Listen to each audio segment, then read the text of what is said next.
Kasama din po sa balita ay kahapon yung announcement ng opisina ng kagalang-galang na ombudsman, nakakasuhan ng non-bailable na kaso si Senator Dante Marcoleta. Non-bailable po ibig sabihin sususpendin siya, makukulong hanggang matapos yung kaso. Ibig sabihin hindi siya makakalaho sa Blue Ribbon man, sa Blue Ribbon Committee man, sa session or sa impeachment proceeding.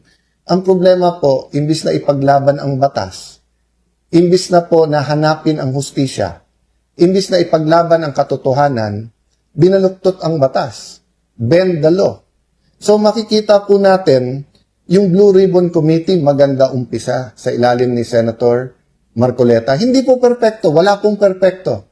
Tandaan po natin mga kababayan kay Senator Lacson mismo or kay Senator Marcoleta po mismo, pag nagsimula ka mag-imbestiga, daan bilyon, trilyon piso ang umiikot sa mga bulsa na kumita na dito. So sabihin nyo po, sa 2 taon, 700 billion pesos. Sa 10%, 70 billion pesos yun. Sa 20%, 140 billion. Doon pa lang. Marami pang ibang pagkukunan ng pera. So, gumagalaw po yung pera. Yung mga kumita na yan, ayaw nila na lumabas yung katotohanan. Pwera pa yung kapangyarihan. Kasi pag nasa kapangyarihan ka, hindi mo lang ginagastos yung pera para pagtakpan, tuloy-tuloy din po ang pagkita o tuloy-tuloy pa rin ho ang corruption. Ano nangyari nung pumalit si Senator Lacson? Nung umpisa, lahat nanonood, kami, benefit of the doubt. Nung una, medyo nalihis lang, napunta sa Senado. Sige po, kasi dapat wala tayong sinasanto. Pero, pakonti-konti po, naging malinaw. Na kung titignan mo po, yung dating malinaw kay Senator Marcoleta, naging malabo. Ano po yung ibig ko sabihin maging malabo? Nakita na ang Malacanang, nakita na si Senator Lacson, nakita na dun sa DOJ pa ata, tapos naging ombudsman kay kagalang-galang Boying Remulla, para bang may konting, nung umpisa parang konti Ngayon malinaw na may coordination. Pag sinabi ni Senator Lacson, dito dapat papunta, biglang nandyan na po yung kung sino man prosecutor or USEC o sa DOJ.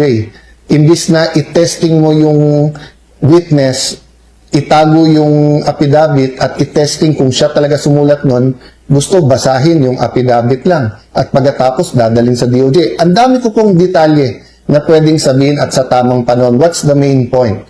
The main point is the Office of the Ombudsman, and don't get me wrong, I am one of those who watched the career of Ombudsman Boying Remulla. And like any other Philippine politician, he has done great things, and there are some things I disagree with. And when he said, wala tayong sasantuhin dito, you know, that was scary for many, but it has to be done. Pero ano nga po ang nangyari sa pamamahala ni Senator Lacson?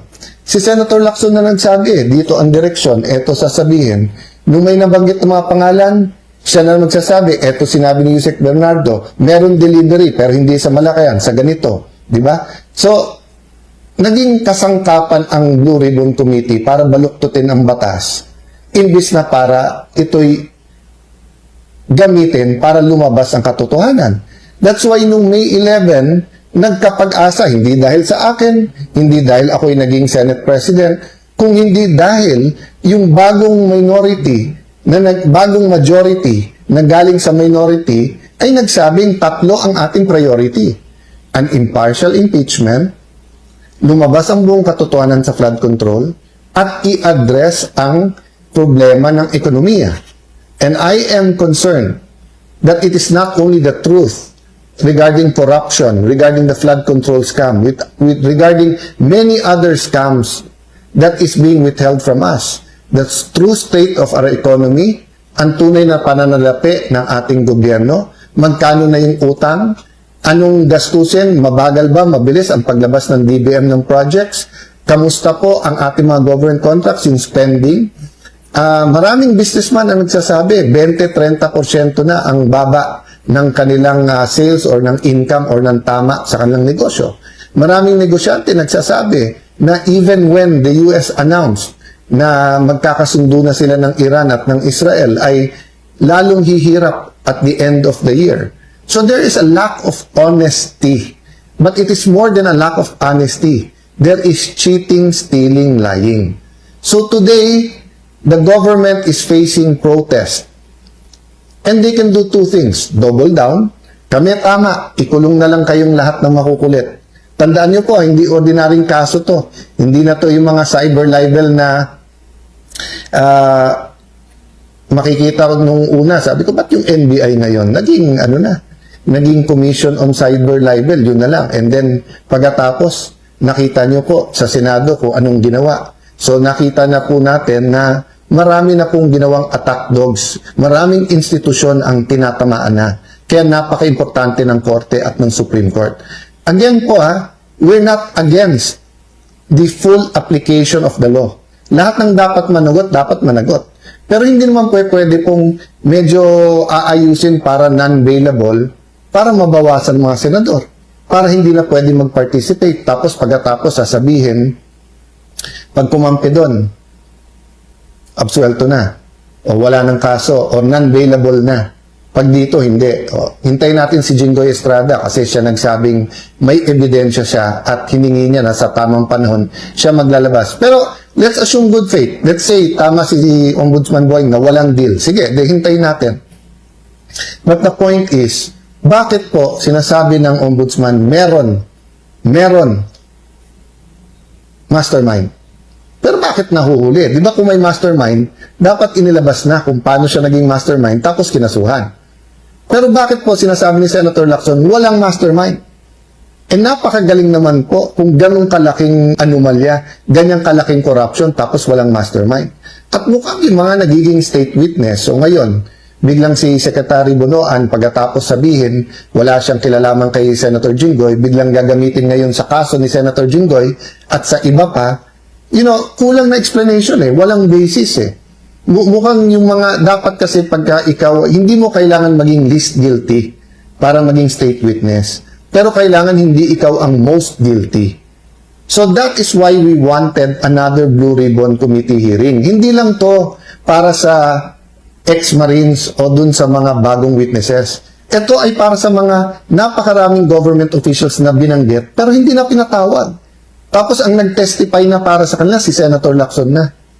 Tapos sasabihin ni Senator Lacson para sa 2028 to. Sino ba po sa amin, sa grupo namin ang nag-iisip ng 2028? Samantalang sa grupo ng majority ngayon, alam naman natin, nag-uunahan, nilo-launch na nga ang pagtatakbo. Sayang, Senator Lacson. Kasi alam mo kung yan ay pinagpatuloy mo, sana yung lifelong struggle mo against corruption tumatak sa'yo. Who knows? Baka ikaw pa naging choice for president sa susunod. Pero hindi, sinira nyo Sinira mo. Ang ginawa, you bent the law. Diba? May agenda. And who are you protecting? What are you, why? Why? After years, diba? So, ito po ang problema. Yung ibang mga taga-Malacanang lalong tumatapang. Bakit? Kasi yung Senado na last bastion of democracy, siya pang nagamit para lalong magkaroon ng injustice. So kung pakonti-konti itong mga institusyon na to, DOJ, NBI, di ba, minsan ginagamit ang kapulisan, paggamit po sa iba't ibang mga ahensya ng gobyerno, hindi lang para sa corruption, pero baluktutin ang batas. So mga kasama, I ask you today, number 1, prayer po. Prayers move mountains. Number 2, participate in your way. If what you can do is pray, then pray. If what you can do is pray but also post in your Facebook, in your Instagram, sa kahit anong social media, meron kayong WhatsApp, Viber groups, imulat ang ating mga kababayan sa nangyayari sa ating bansa. Sa inyo na nandito lang sa Greater Metro Manila at mapapakita niyo yung boses niyo, sumama po sa ating po mga kilos protesta. Let us support and let our voices be heard. Now, if hindi kayo makakapunta sa EDSA, pero meron kayong maliit na community, magtipon-tipon po kayo. Kesa po 20, 30. I-post nyo sa social media. Bakit po to importante? Dahil sa bawat action, may reaction. I-interpret na naman to ng ating gobyerno na tama ginagawa nila. Na yung pananakip ay nagwo-work, na pwede nilang arestuhin at kasuhan ng non-bailable ang kahit sino. Pakonti ng pakonti po ang inyong mga lingkod sa Senado dahil sa ginagawa nila. So nung nakulong nila at kulang yung protesta kay Jinggoy Estrada, na-predict nila yon, natakot yung iba natin mga kasama. So ngayon sinusubukan naman nila kay Senator Marcoleta. Sana po hindi tayo pumayag kasi mali talaga. Mali talaga po kahit anong tingin nyo. Sabi nung iba, ipaubayan nyo sa korte. Alam nyo po, pagka yung batas ay binabaluktot na at ginagamit na ang ating legal system, hihina yung ating mga institusyon. Again, 40 years after EDSA. That's what happened during martial law. At the start, sabi nila, may disiplina. At the start, na-address ang mga problema sa ating bansa, na check ang ating mga oligarchs, nabigyan ng check ang armed struggle. Pero tignan nyo po anong nangyari later on. Nagkaroon ng cronies. Nagkaroon ng maraming exemption. Pag mayaman, walang batas. Pag mahirap, kailangan sumunod sa batas. Kaliwat kanan ang human rights violation at pagkukulong. At tapos nangyari, lalong lumaki ang armed struggle. Because pag nagkaroon ng injustice, iba-iba tayo ng takbuhan. Some run to prayer, some run to religion, some run to armed struggle, some run to the streets. That's why ang pakiusap ko sa ating law enforcers, not only maximum tolerance, respect the right for peaceful processes and peaceful protest.